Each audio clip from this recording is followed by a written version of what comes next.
खबर है कि 5.5 महीने से यूक्रेन के साथ जंग लड़ रहे पुतिन अब अपने देश के लोगों को यह समझाने में जुटे हैं कि उनकी लड़ाई सीधे अमेरिका से हो रही है। यानी पुतिन इस बात को साबित करना चाहते हैं कि यूक्रेन की जंग में रूस और अमेरिका की सीधी भिड़ंत हो रही है।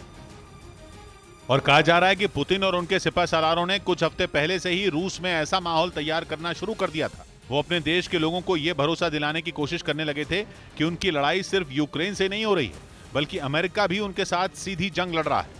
और अब उन्होंने अपनी बात पर मोहर लगाने के लिए अमेरिका के ही एक घातक हथियार का सहारा लिया है। कहा जा रहा है कि अमेरिका के खतरनाक मल्टीपल लॉन्च रॉकेट सिस्टम हाइमार्स ने पुतिन के सुर बदल दिए, क्योंकि जंग की शुरुआत में यह दावा किया गया था कि यूक्रेन की फौज पुतिन की सेना के आगे ज्यादा दिनों तक ठहर नहीं पाएगी।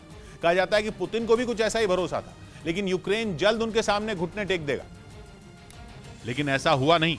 जंग शुरू होने के बाद जेलेंस्की के जवानों ने रूस के सैनिकों को तगड़ी टक्कर दी। कुछ हफ्तों तक चलने वाली जंग कई महीनों तक खिंच गई। इनके छोटे बच्चे रहते हुए भी ये हर महीने 50,000 कमाती हैं। घर से ही कैंडल मेकिंग बिजनेस करती हैं। आपको भी सीखना है और करना है, फिर क्यों देरी? फ्रीडम ऐप को अभी डाउनलोड करें।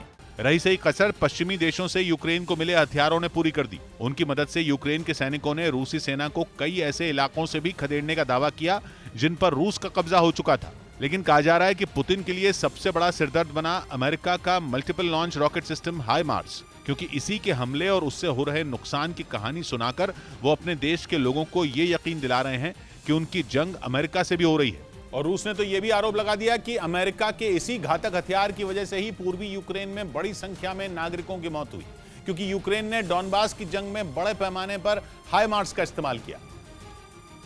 और अमेरिका के एकदम हाईटेक और मीडियम रेंज के मल्टीपल लॉन्च रॉकेट सिस्टम हाइमार्स ने युद्ध में उतरते ही अपनी ताकत का लोहा मनवाना शुरू कर दिया।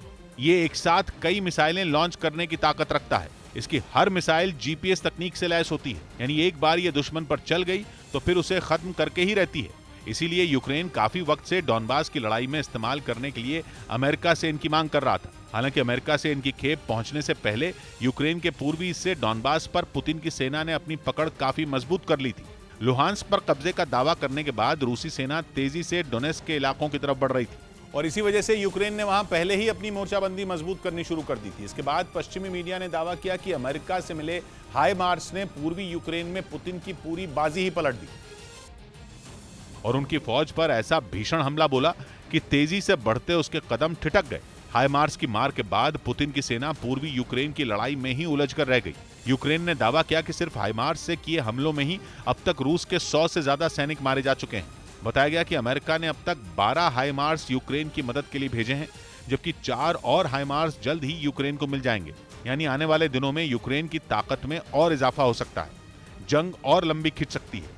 दावा किया जा रहा है कि पुतिन और उनके करीबी इसी वजह से यूक्रेन के साथ अमेरिका से भी सीधी जंग की कहानी बुन रहे हैं, ताकि आने वाले दिनों में रूसी जनता के सवालों का जवाब देना आसान हो जाए।